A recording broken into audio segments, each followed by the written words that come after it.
Bueno, queridos estudiantes, buenas tardes.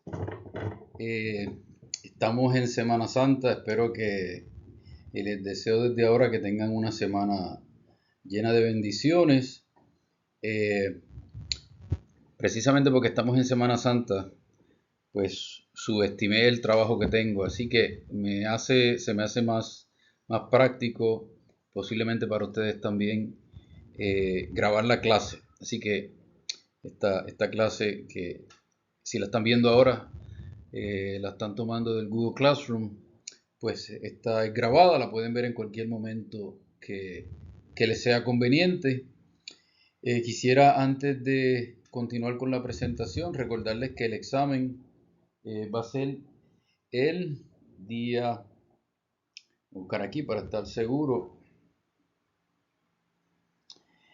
el lunes 28, el lunes 28 de abril a la hora acostumbrada, eh, presencialmente. Los que no puedan estar presencialmente también tienen que tomar el examen a la hora acostumbrada ese mismo día, el lunes 28, de 8 a 10, tendrán 2 horas, bajando la aplicación de Respondus, que las instrucciones están colocadas en el Google Classroom. Así que entran a la página del Instituto Virtual. Ahí están las instrucciones de cómo bajar ese programa de Respondus, cómo instalarlo para que puedan tomar el examen ese día.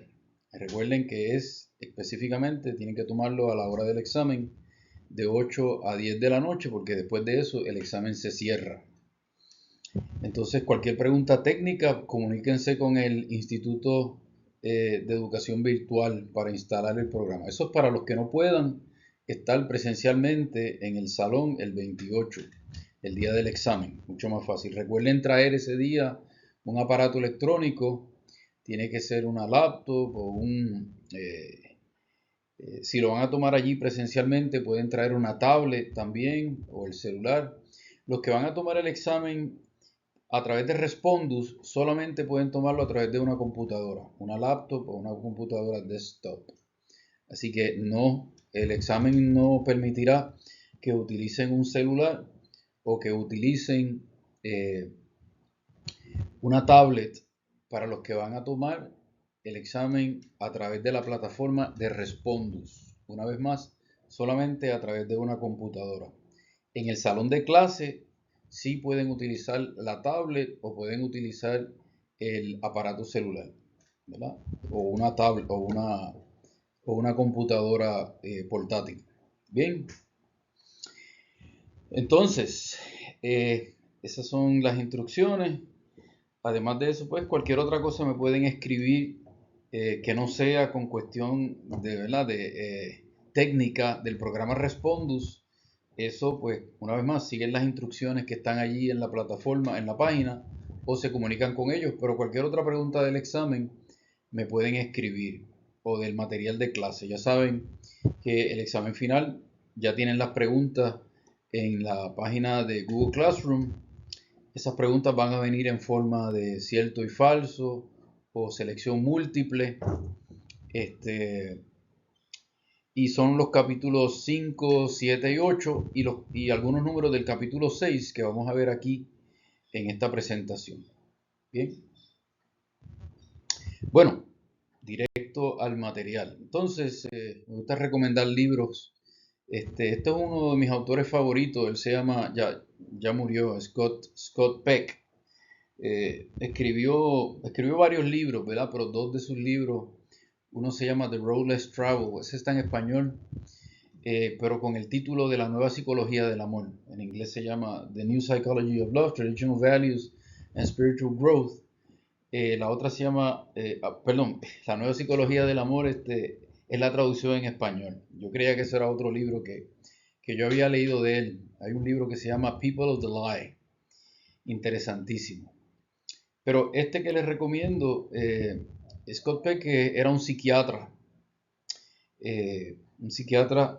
y era un creyente, no era católico, era anglicano,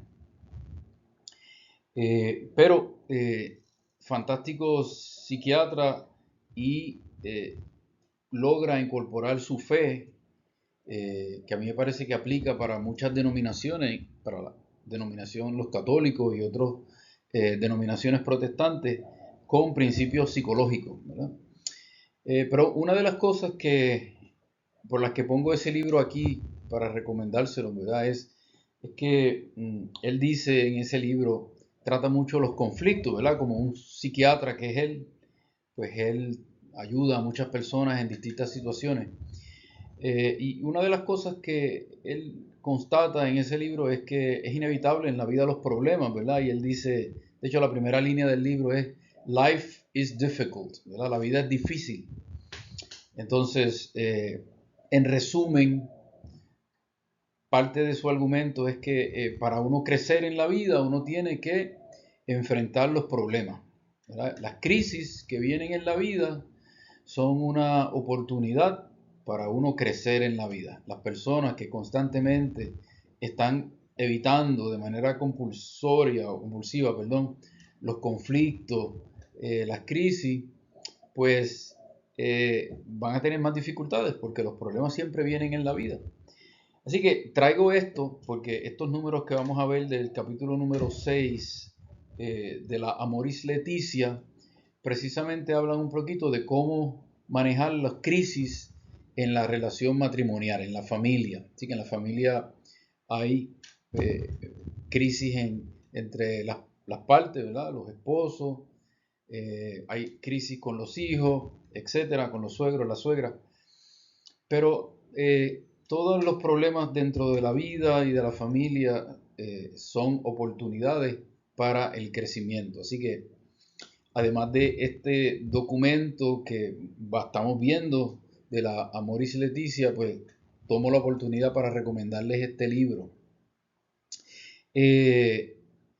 Esto que vamos a ver, yo diría en general, los números del capítulo 6 y del capítulo 8, y quizá lo debería decir de todo este documento de la exhortación apostólica Amoris Laetitia, integra muchos principios psicológicos que en mi opinión son muy fundamentales, básicos y de sentido común. Yo creo que aquí hay cosas que uno las lee y me parece a mí que de manera popular muchas personas compartirían las opiniones de este documento.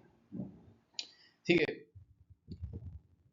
hablando sobre la convivencia de las parejas, el Papa comienza primero con una felicitación en estos números a las parejas que sobrellevan las adversidades, los problemas, cuando hay una ceremonia matrimonial, dicen en las alegrías y en las penas, en la salud y en la enfermedad, en la riqueza, en la pobreza, todos los días de mi vida, ¿verdad? Pues el Papa un poquito se dirige a esas parejas mayores que han sido probadas por el tiempo y por las situaciones difíciles, para felicitarlos. Y dice, ¿verdad? Vaya una palabra a los que en el amor ya han añejado el vino nuevo del noviazgo, ¿verdad? Haciendo una metáfora con el vino añejado, que es un vino bueno. Cuando el vino se añeja con esta experiencia del camino, allí florece en toda su plenitud la fidelidad de los pequeños momentos de la vida. Yo les puedo decir, ¿verdad?, que como sacerdote yo me gozo con las parejas que llevan tiempo casados, ¿verdad? Es una dinámica que es bien bonita, uno ve, ¿verdad?, que cómo se conocen, eh, cómo interactúan, cómo han podido sobrellevar los problemas de la vida con los hijos y cómo uno aprende, que mucho, tengo que decirlo, yo he aprendido de la vida escuchando a las parejas, ¿verdad?, que han sobrellevado las dificultades, que han perseverado a través de las pruebas. Dice el Papa, la historia de una familia está surcada por crisis de todo tipo, lo constata, ¿verdad? También son parte de su dramática belleza. Hay que ayudar a descubrir que una crisis superada no lleva a una relación con menor intensidad, sino a mejorar, asentar y madurar el vino de la unión. Así que, un poco lo que decía al comienzo, ¿verdad? Los problemas en la vida, cuando se logran enfrentar, cuando se logran superar, ayudan a madurar. De ningún modo hay que resignarse a una curva descendente, a un deterioro inevitable, a una soportable mediocridad. Al contrario, cuando el matrimonio se asume como una tarea que implica también superar obstáculos, cada crisis se percibe como la ocasión para llegar a beber juntos el mejor vino. Así que, ¿verdad? Es algo en lo que hay que trabajar, la relación de la pareja, y aquí comienza estos números del documento un poco animando a la pareja a no desanimarse cuando hay dificultades, ¿verdad? Hay que hacer siempre todo lo posible para que la relación que comienza libremente, que comienza con amor, pues fructifique. La reacción inmediata, ¿verdad? El Papa un poco aquí hablando en lo que a veces es la tendencia, ¿no? La resistencia fácil es resistirse ante el desafío de una crisis, ponerse a la defensiva por sentir que escapa al propio control, porque muestra la insuficiencia de la propia manera de vivir y eso incomoda. Entonces se usa el recurso de negar los problemas, de esconderlos, relativizar su importancia, apostar solo al paso del tiempo. Así que un poco la dinámica de cuando empiezan las dificultades entre la pareja, ¿qué sucede, verdad? Puede haber simplemente echar la culpa o resistirse simplemente a que el otro cambie o desear que el otro cambie sin entrar en un diálogo. Así que aquí la palabra diálogo pues es importante siempre, ¿verdad? En las relaciones, no solo en las relaciones de pareja, en todo tipo de relación, el diálogo. Yo creo que yo quería insertar una lámina entre toda esta presentación, y no lo hice para hablar un poquito de el escuchar. Qué difícil es escuchar. Cuántas veces me encuentro en mi propia experiencia hablando con las personas que no es fácil escuchar, requiere prestar atención, pero muchas veces en las relaciones la gente no se escucha. Todo el mundo quiere hablar, pero escuchar es una parte fundamental de la comunicación. Yo diría, escuchar es la parte más importante de la comunicación, ¿verdad? Dejar al otro hablar sin interrumpirlo, interrumpirla, dejar que hable hasta que uno pueda repetir lo que la otra persona ha dicho. Eso es la mejor manera de la comunicación, dejar que el otro hable sin interrumpir. Porque dicen que escuchar es una manera de amar, ¿verdad? Cuando uno se siente escuchado, la mayoría de las veces cuando yo escucho a alguien, pues no tengo grandes consejos o opiniones o ideas, pero a veces las personas simplemente se sienten bien por ser escuchadas, ¿no? Así que en una crisis, en ocasiones, pues falta la comunicación, las personas entran a la defensiva y no se escuchan. En una crisis no asumida, lo que más se perjudica es la comunicación. De ese modo, poco a poco, alguien que era la persona que amo pasa a ser quien me acompaña siempre en la vida. Luego solo el padre o la madre de mis hijos y al final un extraño, ¿verdad? La relación se va poco a poco distanciando. Una separación no ocurre de la noche a la mañana, ni incluso una infidelidad, ¿verdad? Eso va ocurriendo poco a poco. Así que, y muchas veces se va afectando la comunicación. Para enfrentar una crisis se necesita estar presentes. En estos momentos es necesario crear espacios para comunicarse de corazón a corazón, ¿verdad? Y a veces en esto especialmente los hombres somos los peores, ¿verdad? Los hombres nos gusta a veces refugiarnos en nuestra cueva, mantener nuestras opiniones, nuestros pensamientos para nosotros mismos, queremos que nos dejen solos, no queremos comunicar. Y eso es terrible en una relación. En una relación hay que dialogar, hay que hablar, hay que buscar la manera de aprender a formular las ideas, expresar lo que uno tiene. A veces ocurre en el hombre y la mujer, pero muchas veces más en el hombre necesita ayuda. ayuda para que sepa cómo expresar lo que está sintiendo. Y si no se puede hacer solo en la pareja, pues hay que buscar ayuda, hay que buscar terapia, un mediador, un intermediario, un psicológico, un psicólogo, un psiquiatra, un pastor, una pastora, un sacerdote, alguien que pueda escucharlos a los dos y que los ayude a comunicarse. Eso es, quizás a veces la gente tiene un estigma contra buscar ayuda, ¿verdad? Porque, y otra vez más, los hombres, muchas veces los hombres, por soberbia, por orgullo, pues a veces van manejando y no saben por dónde van manejando. Hoy en día con el GPS, pues es mucho más fácil, pero prefieren estar perdidos a pedir dirección. No quieren preguntarle a nadie dónde están y para dónde van. Así que es parte de una dificultad, ¿verdad? Sería mejor abrirse. Así que una de las cosas que más fomenta las crisis, que las mantiene, es la falta de comunicación. Así que el documento constata, ¿verdad? Hay crisis de todos tipos, crisis comunes que suelen ocurrir en todos los matrimonios, económicas, con los hijos, del trabajo, de los horarios, de las enfermedades, etc. A estas se suman las crisis personales que inciden en la pareja relacionadas con dificultades económicas, laborales, afectivas, sociales, espirituales, etc. Algunas familias sucumben cuando los cónyuges se culpan mutuamente, pero la experiencia muestra que con una ayuda adecuada y con la acción de reconciliación, un gran porcentaje de las crisis matrimoniales se logran superar de manera satisfactoria. Así que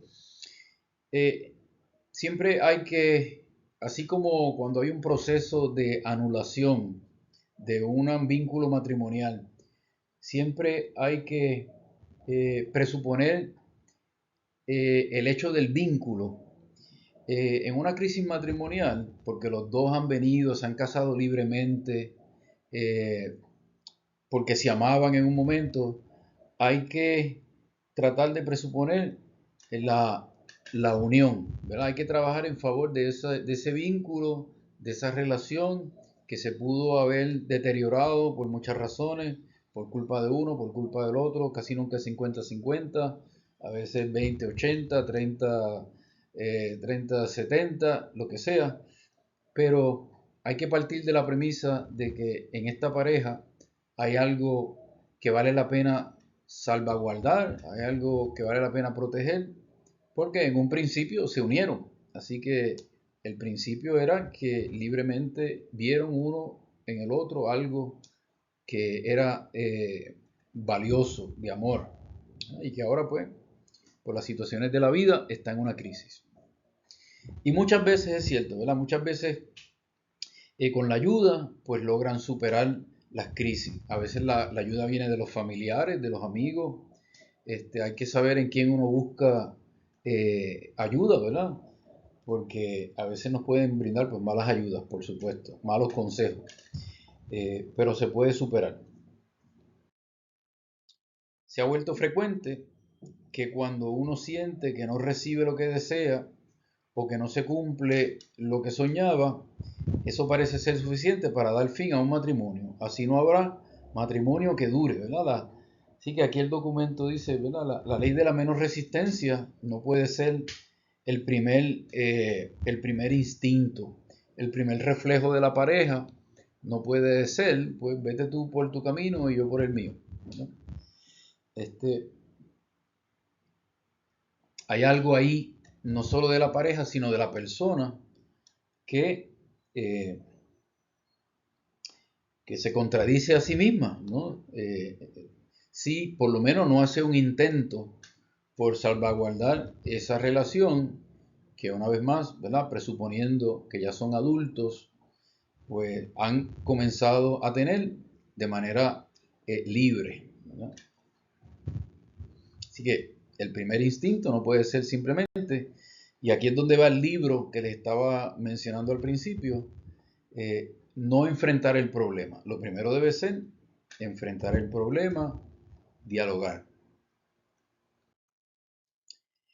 En esas circunstancias, algunos tienen la madurez necesaria para volver a elegir al otro como compañero de camino, más allá de los límites de la relación, y aceptan con realismo que no puede satisfacer todos los sueños acariciados. Ahí yo creo que, ¿verdad? La experiencia muestra que los matrimonios que duran muchos años y que son felices, ¿verdad? Siempre tienen quejas del otro.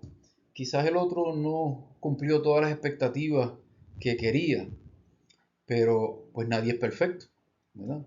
Yo no soy perfecto, la otra persona no es perfecta y uno aprende a crecer en un entendimiento, en una maduración realista, ¿verdad? A pesar de eso, el balance siempre es positivo en esos casos, ¿verdad? Se aceptan eh, ciertas expectativas, digamos, no logradas, eh, pero hay otras cosas que uno encuentra que compensan esas expectativas no logradas, ¿no? Yo recuerdo una joven que yo casé en una ocasión y a los 6 meses vino eh, y me decía así, yo creo que yo compartía en clase un día, ¿verdad? Y me decía, padre, me lo cambiaron, ¿verdad? Que el muchacho había cambiado, que era otro, que la relación, etcétera. Yo creo que terminaron divorciándose, ¿verdad? Pero yo me recuerdo en esa ocasión y a veces yo le digo a algunas parejas, ¿verdad? Que siempre hay que divorciarse.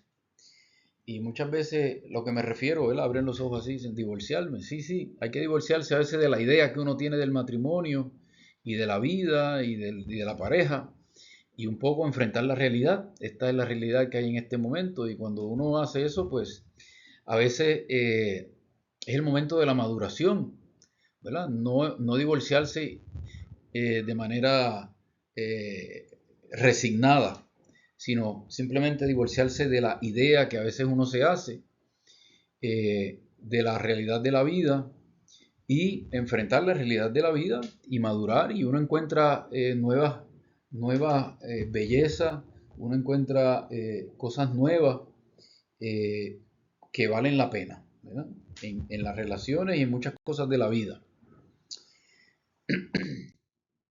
De todos modos, reconociendo que la reconciliación es posible, hoy descubrimos que un ministerio dedicado a aquellos cuya relación matrimonial se ha roto parece particularmente urgente. Así que, ¿verdad? Después de hablar un poco y de una manera esperanzadora de lo que son las situaciones de los matrimonios, el documento, el Papa reconoce junto con los otros obispos que necesitan ayuda y muchas veces esa ayuda, en este caso en específico, en lo que vamos a ver adelante, tiene que venir de la iglesia. La iglesia tiene que ser la comunidad eclesial como una familia de apoyo para las parejas que están pasando por dificultades o que incluso han llegado a la separación, al divorcio.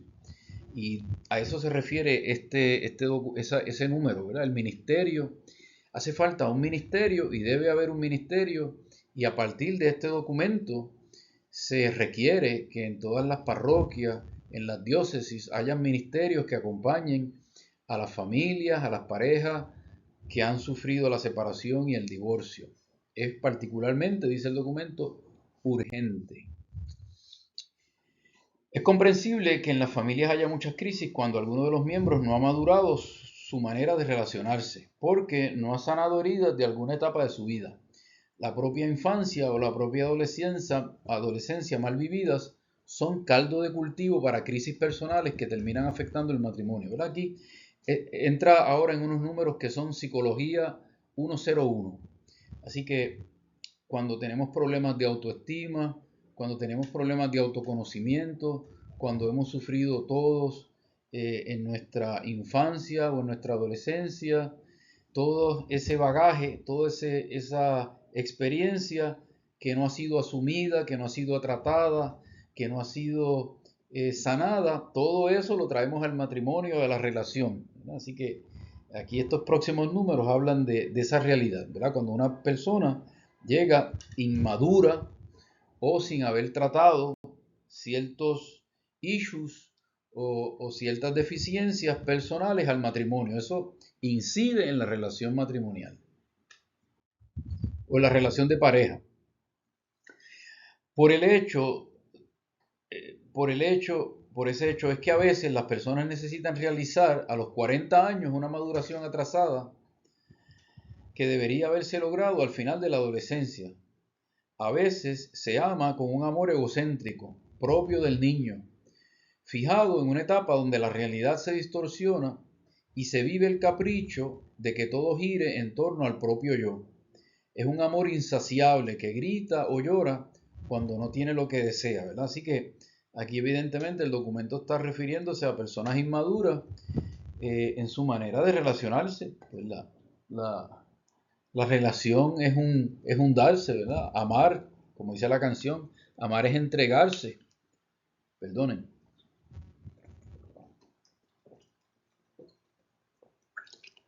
Entonces, pues en la relación hay que saber darse, hay que saber, lo que es el sacrificio, lo que es el perdón.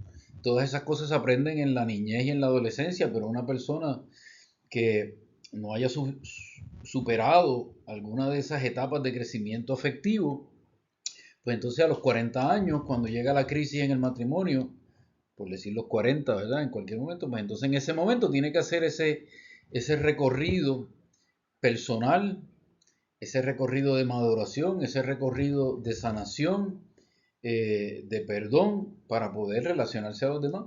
La experiencia dice que el que está siempre en guerra con los demás nunca está en paz consigo mismo. Una persona que siempre está en conflicto con los demás, siempre está peleando, siempre está llevando la contraria, siempre está, es una persona conflictiva, pues muchas veces la psicología dice, mira, el problema está en la persona, ¿verdad?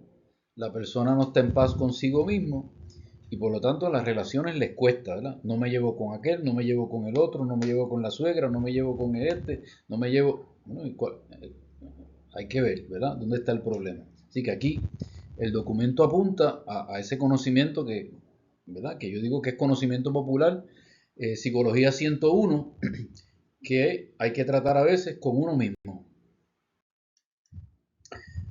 Muchos terminan su niñez sin haber sentido jamás que son amados, ¿verdad? Esto es triste, pero ocurre.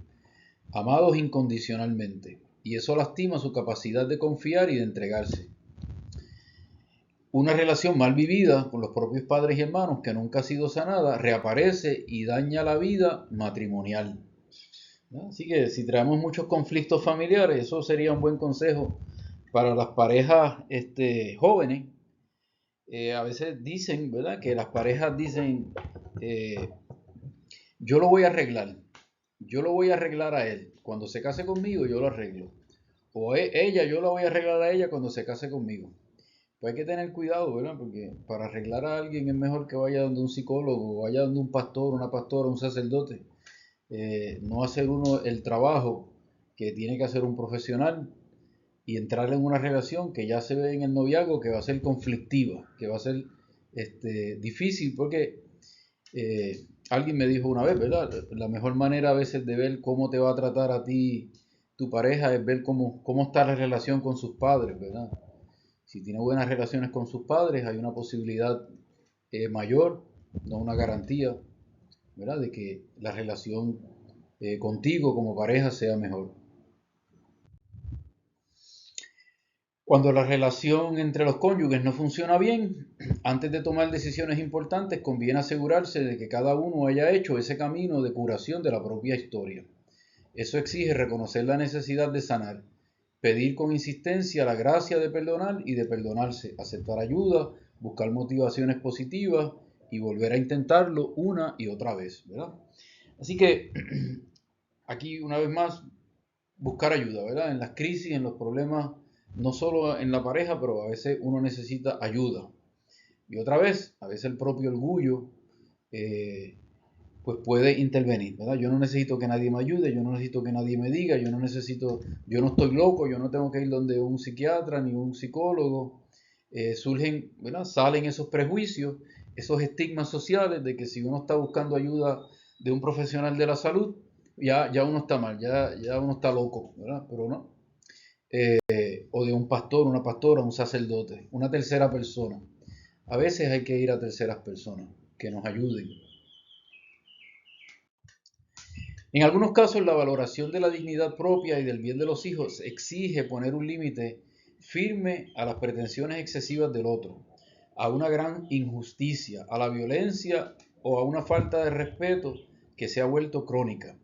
hay que reconocer que hay casos donde la separación es inevitable. Así que la iglesia, ¿verdad? Muy humana, la iglesia favorece el matrimonio, la iglesia defiende el vínculo, la iglesia promueve la unión, todo a favor de la unión de la pareja del matrimonio, sobre todo consagrados que han recibido como sacramento.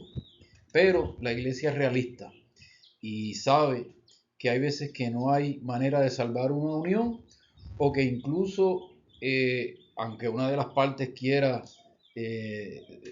preservar la unión, pero lo quiere hacer de una manera injusta, agresiva, maltratante, pues entonces la iglesia reconoce esa prerrogativa que tiene alguna de las partes de separarse, ¿verdad? Eso incluso está, parece que en la primera carta de los Corintios, Pablo, cuando habla de uniones, ¿verdad? Entre un creyente y un no creyente, dice, ¿verdad? Que si una de las partes no quiere vivir en paz, pues para vivir en paz Dios nos ha hecho, ¿no? Que la parte creyente se puede separar de la parte no creyente. Así que es un principio antiguo y la iglesia reconoce esa prerrogativa, ¿verdad? Y a veces la necesidad de que en unas situaciones, sobre todo de maltrato físico, sobre todo eso es una línea roja, ¿verdad? Ya cuando hay un maltrato físico, pues ya no hay muchas cosas por las que esperar. Lo mejor es una separación. Los padres, ¿verdad? Aquí habla de los padres sinodales, son los obispos que estuvieron en sínodo. Sí, sí que este documento se genera a partir de una reunión de obispos que se llama un sínodo. Así que aquí habla de los padres sinodales, ¿verdad? Indicaron que un discernimiento particular es indispensable para acompañar pastoralmente a los separados, los divorciados y los abandonados. Hay que acoger y valorar específicamente el dolor de quienes han sufrido injustamente la separación, el divorcio, el abandono, o bien se han visto obligados a romper la convivencia por los maltratos del cónyuge. Así que los obispos dicen, la iglesia dice, hay que tener un discernimiento especial, ¿verdad? No es aplicar aquí la ley a rajatabla, sino que estas personas, ¿verdad? Nadie quiere un divorcio, yo creo que en su sano juicio nadie se casa para divorciarse, es siempre una experiencia o una separación en caso de una relación de hecho, es siempre una experiencia dolorosa que deja herida y por lo tanto la iglesia dice lo primero, ¿verdad?, que hay que hacer es acompañar a estas personas, a estas parejas que han sufrido por esto, con caridad, con amor, con compasión, con escucha, y se requiere un discernimiento especial, particular, ¿verdad? Hay que pensar, sobre todo en las cuestiones de la fe, cómo esa fe puede seguir siendo vivida en la situación en que esté una de esas personas o una de esas parejas.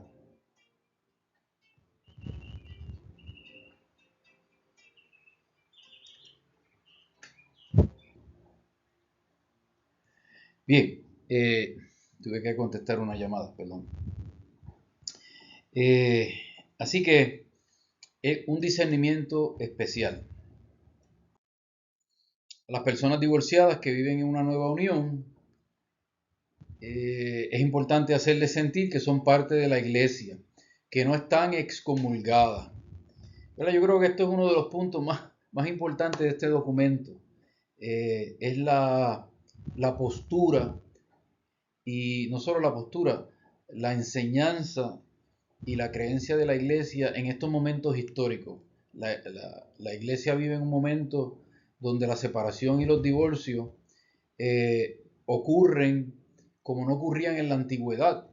Habían separaciones, pero en estos tiempos, pues eso se ha exacerbado. Y por lo tanto, la iglesia quiere que se asuma esa realidad de las parejas y de las personas, pues con una postura, con una actitud distinta, ¿verdad? Así que lo primero que dice, y quizás lo más importante que hay que recordar, una persona que está casada, eh, divorciada y que se ha vuelto a casar, ¿verdad? Porque si una persona se casa y se divorcia, está en un estado a nivel de la iglesia que se puede continuar practicando completamente todos los sacramentos, ¿verdad? Porque la iglesia no va a reconocer el divorcio.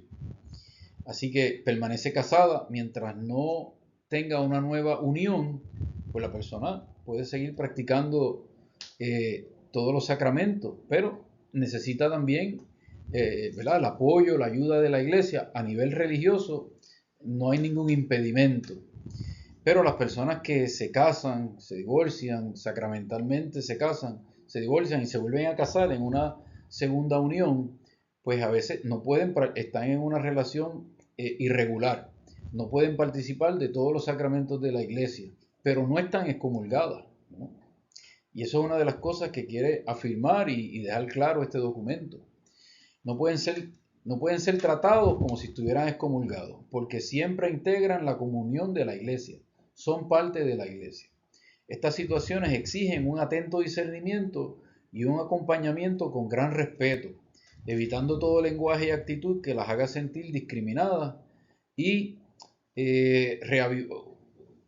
revivando su participación en la vida de la comunidad, ¿no? O sea que son una persona que ha pasado por un divorcio, habiéndose casado por la iglesia, habiéndose casado otra vez, es parte de la iglesia, ¿okay? Y requiere un acompañamiento y un discernimiento particular, como decía el número anterior.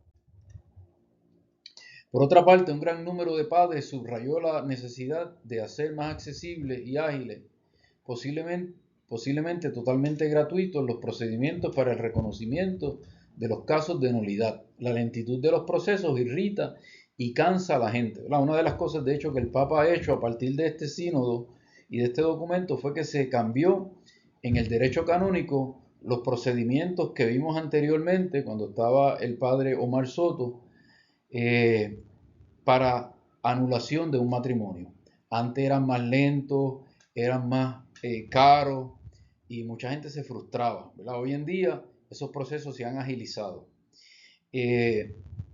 Así que una de las cosas que primero se les recomienda, ¿verdad? Una pareja que se ha casado sacramentalmente, se divorció y ahora ya entró en otra unión o quiere entrar en otra unión, es tratar de comenzar un proceso de anulación del primer vínculo, del primer matrimonio, ¿verdad? Ese sería el primer paso, sobre todo, ¿verdad? Si quiere entrar en otra unión matrimonial. Los padres sinodales, aquí creo que tengo dos números, no, mentira, este no es. Los padres sinodales también han destacado las consecuencias de la separación o del divorcio sobre los hijos. A los padres separados les ruego, dice el Papa, jamás, jamás, jamás tomar el hijo como rehén.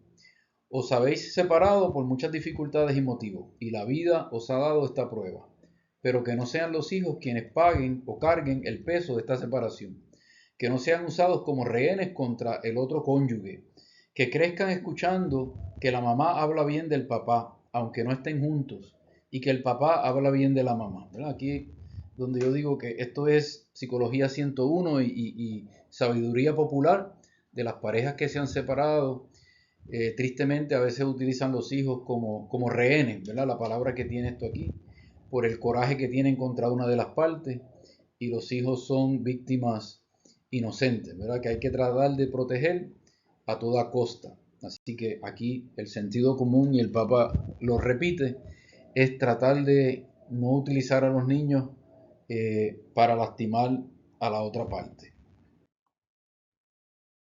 La Iglesia, aunque comprende las situaciones conflictivas que deben atravesar los matrimonios, no puede dejar de ser voz de los más frágiles, que son los hijos que sufren muchas veces en silencio, ¿verdad? Así que hace un especial énfasis en que eso no se debe hacer. No se deben utilizar los hijos como un medio para hacerle daño a la otra parte, ¿verdad? Estas malas experiencias no ayudan a que esos niños maduren para ser capaces de compromisos definitivos. Por esto, las comunidades cristianas no deben dejar solos a los padres divorciados en nueva unión. Al contrario, deben incluirlos y acompañarlos en su función educativa. Porque ¿cómo podremos recomendar a estos padres que hagan todo lo posible para educar a sus hijos en la vida cristiana, dándoles el ejemplo de una fe convencida y practicada, si los tuviésemos alejados en la vida en comunidad, como si estuviesen excomulgados, ¿verdad? Así que por eso es importante que las familias que han pasado por una relación así estén separados o hayan vuelto a tener otra unión, que la iglesia, y ahí es donde habla del ministerio que hace falta, que debe estar integrado en cada parroquia, en cada diócesis, se acerquen a esas parejas, las ayuden a esas parejas, ¿no? Evangelicen, apoyen a esas parejas que están pasando por un momento difícil por el bien de ellos y por el bien de los hijos si los tienen. Bueno, el documento también habla de otras problemáticas, ¿verdad? Que no me voy a extender en ellas, pero ahí le presento los números. Así que el documento sí trata y sí aborda lo que se llama las problemáticas relacionadas con los matrimonios mixtos que requieren una atención específica, ¿verdad? Mixta puede ser mixta religión, un católico con un musulmán, un judío con una católica, etcétera, ¿verdad? Cualquiera que no sea entre cristianos, o también le llaman interreligiosos. Los matrimonios con disparidad de culto son entre cristianos, ¿verdad? Un evangélico con un católico, un presbiteriano con una bautista, o con una católica con una bautista, etcétera. Así que entre los cristianos los matrimonios son pues mucho más simples porque somos cristianos, ¿verdad? Hay siempre lo que se llama disparidad de culto, pero hay muchas cosas afines. Así que los documentos tratan esas problemáticas en específico, cómo ayudar a las parejas. Con los padres sinodales, una vez más, he tomado en consideración la situación de las familias que viven la experiencia de tener en su seno a personas con tendencias homosexuales. Una experiencia nada fácil ni para los padres ni para los hijos. Por eso deseamos ante todo reiterar que toda persona, independientemente de su tendencia sexual, ha de ser respetada en su dignidad y acogida con respeto, procurando evitar todo signo de discriminación injusta y particularmente cualquier forma de agresión y violencia, ¿no? Esto se cae de la mata, diríamos. En los últimos años pues ha habido mucho conflicto con esto de la ideología de género, que por alguna razón trata de hacer ver, ¿verdad?, que la iglesia está en contra de los homosexuales. Los homosexuales siempre han habido, los hay, los habrán, es una realidad humana, está en el seno de la familia, y eso que acaban de leer ahí, eso es la doctrina de la iglesia, eso está en el catecismo de la iglesia, ¿verdad? Son personas, antes que nada, deben ser tratados con amor y queridos. Todos tenemos esas experiencias en nuestras familias y entre los conocidos. Y a mí me parece la cosa más normal del mundo que se trate como se trata a todo el mundo, ¿no? Pero dentro del contexto de la familia, ciertamente, porque hay un estigma social, pues esto también requiere un apoyo, un acompañamiento y ayuda particular, ¿no? Una sensibilidad especial. Así que el documento también se dirige a esa realidad. Cualquiera que sea la causa de familias monoparentales, ¿verdad? Cuando hay el papá o la mamá solo, el primogénito que vive con el niño debe encontrar apoyo y consuelo entre las familias que conforman la comunidad cristiana, así como en los órganos pastorales de la parroquia. Además, estas familias soportan a menudo otras problemáticas como las dificultades económicas, la incertidumbre del trabajo precario, la dificultad de la manutención de los hijos y la falta de una vivienda, ¿verdad? Así que a veces es difícil cuando hay dos sueldos en una casa, cuando por razones de la vida la pareja se tiene que separar, pues a veces sufren económicamente. Así que, una vez más, ¿qué es lo que dice el documento? Que la comunidad cristiana tiene que apoyar a estas familias, tiene que tener un ojo atento, tienen que haber ministerios dentro de las parroquias que apoyen a las madres solas, a un padre que a lo mejor está pagando una pensión, ¿verdad? Y tiene la custodia de algún hijo, sea cual sea la relación. A mí me consta, ¿verdad?, que hay parroquias donde regalan compras, ¿verdad?, una comprita al mes ayuda muchísimo. Así que hay muchas maneras de apoyar a la familia. no solo pastoral, espiritualmente, sino también económicamente, ¿verdad? Una beca para un hijo en un colegio de parte de la comunidad cristiana, etcétera. Bien, entonces entramos aquí, terminamos con esos números del capítulo 6. El capítulo 8 trata sobre acompañar e integrar la fragilidad, ¿verdad? Así que aquí también va el tema de cómo la iglesia tiene que tratar a esta familia, a estas relaciones, a estas parejas que han pasado por momentos difíciles.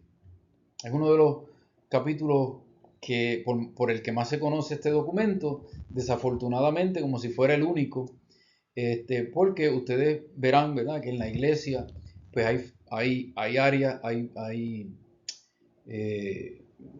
como en toda institución, personas que son más de conservadoras, personas que se pueden tildar más liberales, más de derecha, más de izquierda.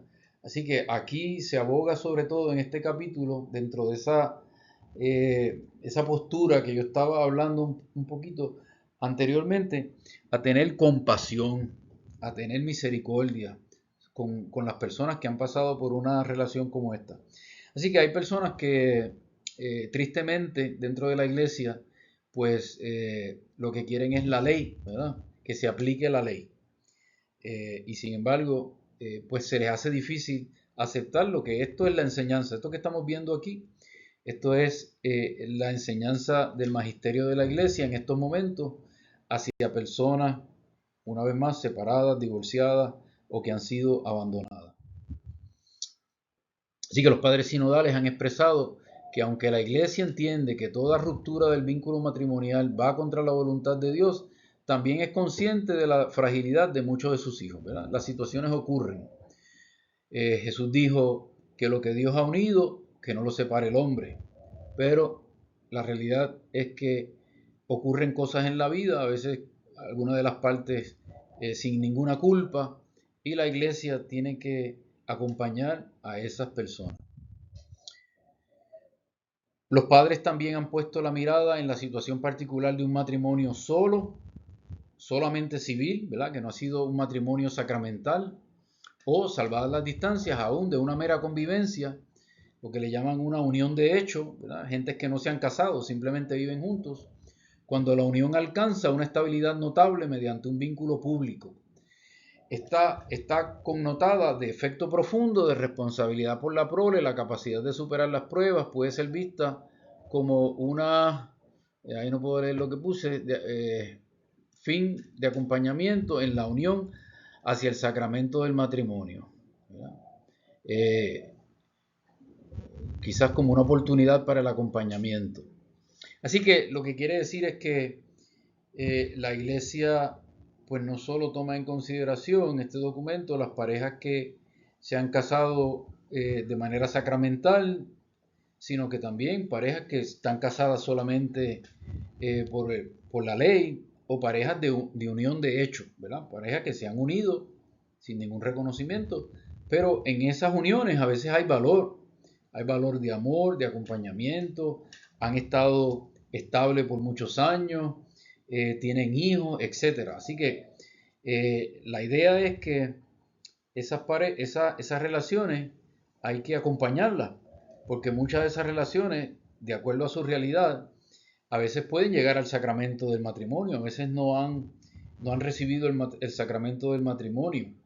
Y si se les ayuda, si se les catequiza, si se les acompaña, pues ya tienen ahí cualidades para las cuales están preparados para recibir ese sacramento. O simplemente seguir unidos en el estado en que están, con esos valores, ¿verdad? Con esas semillas, podríamos decir, de virtudes que se encuentran, aunque no sea una unión sacramental. La elección del matrimonio civil, o en otros casos de la simple convivencia, las uniones de hecho, frecuentemente no está motivada por prejuicios o resistencias a la unión sacramental, sino por situaciones culturales o contingentes. Lo que quiere decir es que no todo el mundo que se une en una unión de hecho, o no todas las personas que se casan simplemente por la ley o una unión civil, lo hacen porque no valoren un sacramento de la iglesia, porque no valoren unos principios religiosos. A veces hay otras situaciones que son contingentes o son culturales o son sociales que de momento no permiten que se realice esa unión. Así que por ahí empieza el documento en esta sección. En otros países, por último, las uniones de hecho son muy numerosas, ¿verdad? La gente se junta sin casarse. No solo por el rechazo a los valores de la familia y del matrimonio, ¿verdad? No es lo primero, no es que rechacen eso, sino sobre todo por el hecho de que casarse se considera un lujo por las condiciones sociales, de modo que la miseria material impulsa a vivir uniones de hecho. Estaba viendo los otros días una noticia en India de las megabodas que gastan miles y miles y miles de dólares, ¿verdad? Porque es una cosa social el que el matrimonio sea una cosa pomposa, cara. Entonces, y no estamos hablando de gente multimillonaria, ¿verdad? Gente a veces de clase media, clase baja, pues hacen grandes gastos porque socialmente es la manera en que se supone que se casen. Pues yo supongo que en esos casos habrá gente que simplemente se casan por no pasar de la vergüenza de no casarse y gastar miles y miles de dólares, ¿verdad? Bien, es preciso afrontar todas estas situaciones de manera constructiva, tratando de transformarlas en oportunidad de camino hacia la plenitud del matrimonio y de la familia a la luz del Evangelio. Se trata de acogerlas y acompañarlas con paciencia y delicadeza, ¿verdad? Así que, una vez más, acompañar a las parejas allí donde están y en la manera en que están. A las familias, son familias, no importa si están casados por la iglesia, si no están casados por la iglesia, si viven de hecho, si están casados, si quieren participar, ¿verdad?, de la comunidad religiosa, pues hay que acogerlos. En esta línea, San Juan Pablo II proponía la llamada ley de la gradualidad. Muy interesante esto, ¿verdad? Este concepto de la ley de la gradualidad, con la conciencia de que el ser humano conoce, ama y realiza el bien moral según diversas etapas de crecimiento. Así que no es lo mismo una ley de la gradualidad que una gradualidad de la ley, sino una gradualidad en el ejercicio prudencial de los actos libres en sujetos que no están en condiciones, sea de comprender, de valorar o de practicar plenamente las exigencias objetivas de la ley. Así que aquí la idea es que por ciertas razones una persona no puede ver, no entiende o no está convencida, no le hace sentido eh, una ley de la iglesia en este caso, ¿verdad? Una exigencia del evangelio. Entonces el Papa dice hay que tener paciencia, ¿verdad? Hay que tener paciencia para ayudar a esa persona poco a poco a que según vaya madurando, vaya creciendo su entendimiento de la fe, del evangelio, pueda ir aceptando lo que se le está proponiendo. Así que aquí, paciencia en el acompañamiento pastoral. Yo una vez viví esto con una persona que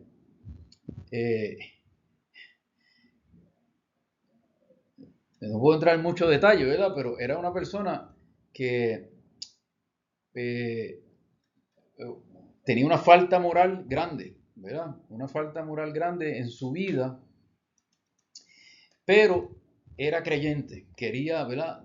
Sinceramente yo veía que amaba a Dios, que amaba a la iglesia, pero era imposible para esta persona darse cuenta que lo que estaba haciendo estaba mal.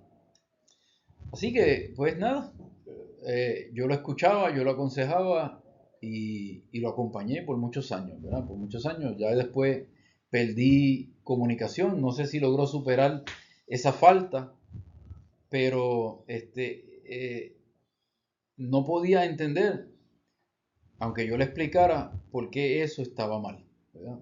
No era que no quisiera hacerlo, era que ni siquiera podía entender eh, eh, la dificultad con esa conducta. Así que por ahí viene esto de la gradualidad, de la ley de la gradualidad. Hay que ser paciente y hay que ser medido en el acompañamiento pastoral. Entonces hay que evitar los juicios que no toman en cuenta la complejidad de las diversas situaciones y hay que estar atentos al modo en que las personas viven y sufren a causa de su condición.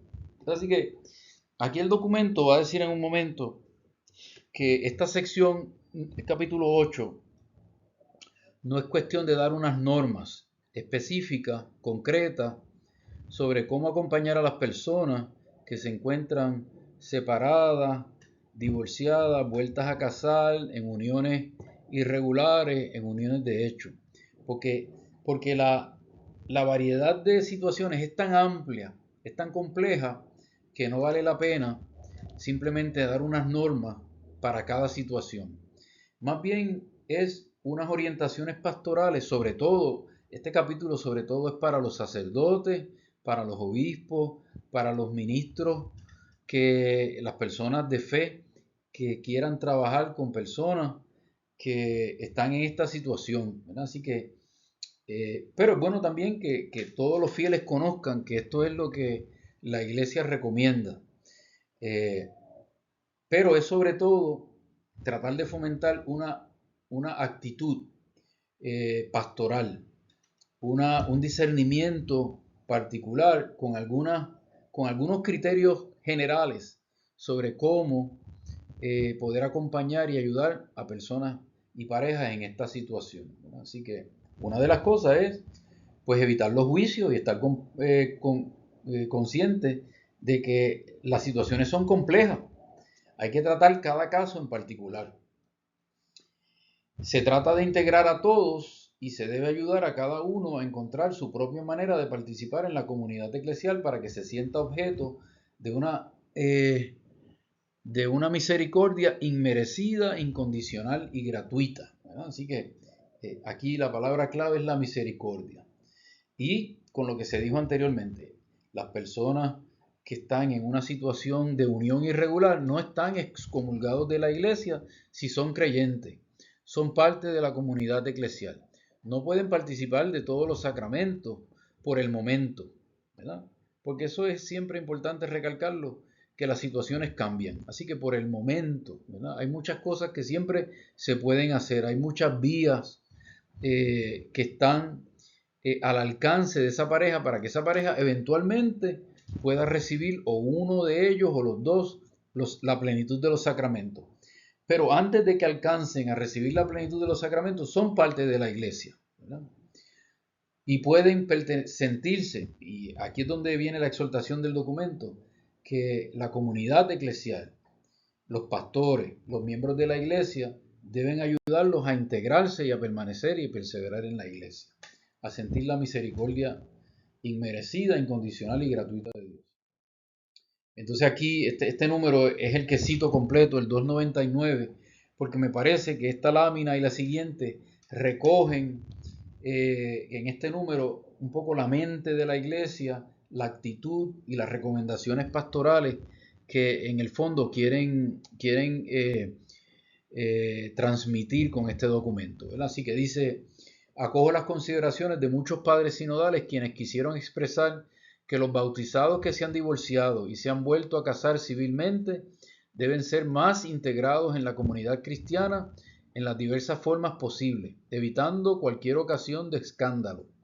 La lógica de la integración es la clave de su acompañamiento pastoral, para que no solo sepan que pertenecen al cuerpo de Cristo, que es la iglesia, sino que puedan tener una experiencia feliz y fecunda.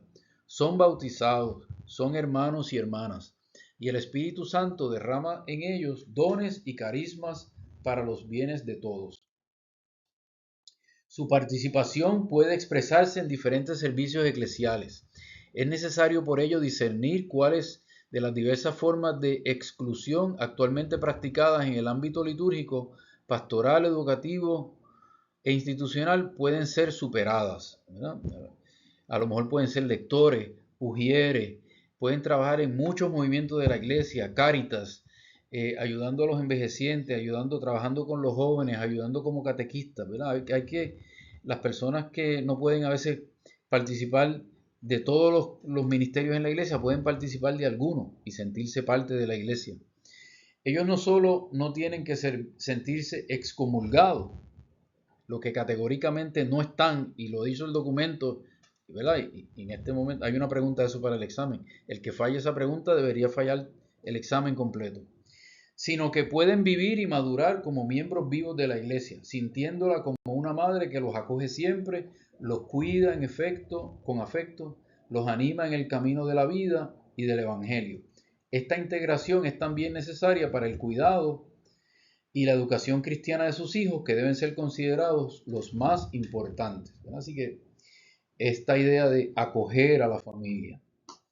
Los números 301 al 312, un resumen, se invita a los pastores en el ejercicio del acompañamiento de personas en una situación irregular de convivencia, a tener en cuenta las circunstancias atenuantes en el discernimiento, la diversidad de casos, las normas generales, pero también las situaciones particulares, la caridad y la misericordia. Así que en esos números se desarrollan los criterios que deben tener los agentes de la pastoral para trabajar con personas, matrimonio, personas separadas o que han sido abandonadas por una de las partes, para integrar a esas personas en la convivencia eclesial. Así que ahí en esos números están esos criterios, pero en general se resumen con eso, ¿verdad? El pastor o la pastora o los miembros de la comunidad tienen que tener en cuenta circunstancias atenuantes en el discernimiento, diversidad de casos. No todos los casos son iguales, son distintos.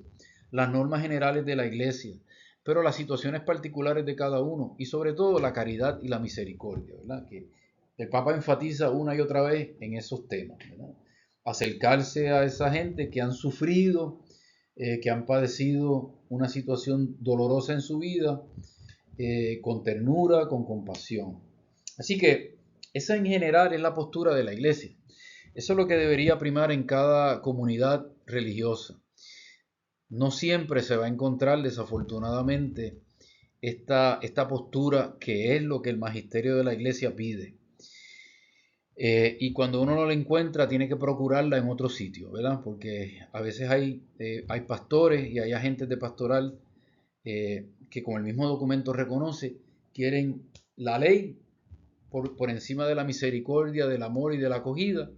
Y en este documento lo que el Papa y los obispos están pidiendo es precisamente que prime la caridad, la misericordia, que se acojan a las familias que han pasado por esta dolorosa experiencia como parte de la comunidad.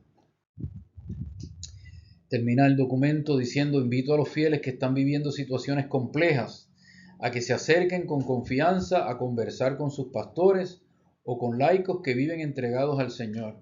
No siempre encontrarán en ellos una confirmación de sus propias ideas o deseos, pero seguramente recibirán una luz que les permita comprender mejor lo que les sucede y podrán descubrir un camino de maduración personal. ¿Bien? Así que con esto terminamos esta sección y esta presentación, y terminamos también la clase. Ya el lunes que viene no hay clase porque es el primer lunes de Pascua y nuestra próxima clase será el examen.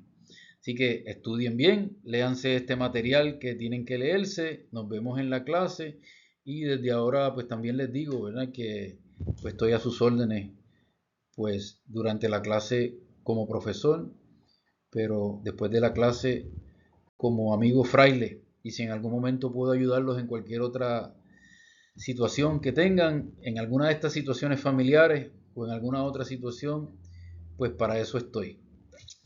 Y por eso no me pagan, lo hago gratis. Dios los bendiga y que tengan una Semana Santa muy bonita.